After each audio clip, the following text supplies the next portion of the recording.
સર્વ શ્રીમદ ભગવદ્ ગીતા પ્રેમી ભાઈ બહેનોને મારા જય યોગેશ્વર. આજ તારીખ 2/6/26ના રોજ ગીતા સૂત્ર વિડીયો નંબર 79 છે. ગઈકાલે બલરામના જીવનમાં આપણે તેનો ઘણો પરિચય મેળવ્યો. તેમણે તમામ વિદ્યાઓ અને અસ્ત્રની તાલીમ કૃષ્ણની સાથે ઉજ્જૈનમાં આવેલા સાંદીપની આશ્રમમાં સાંદીપની ગુરુ પાસેથી મેળવી હતી.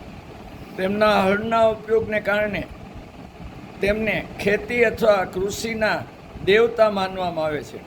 પોતાના અદ્ભુત બળથી તેમણે યમુના નદીના પ્રવાહને બદલાવીને વૃંદાવનમાં નહેરો બનાવી હતી. આ એમનું એક અદ્ભુત કાર્ય હતું. તેવી જ રીતે ઓરિસ્સાના પુરીમાં જગન્નાથ મંદિરમાં ભગવાન કૃષ્ણ સાથે બહેન સુભદ્રા સાથે બલરામજીની મૂર્તિની પૂજા થાય છે.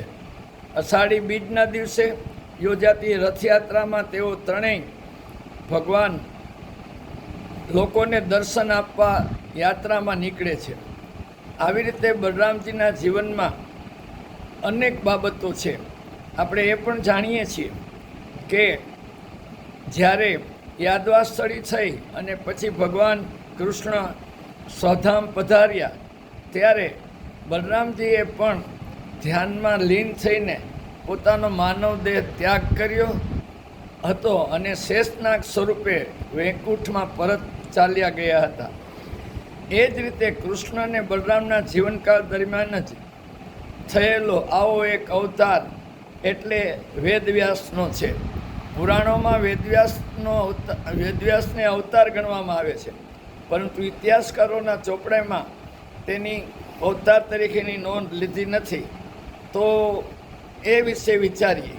વેદવ્યાસે સંસ્કૃતમાં લખેલા અનેક પુસ્તકમાં સૌથી મોટો ગ્રંથ કે જે વિશ્વનો મહાગ્રંથ છે તે મહાભારત છે.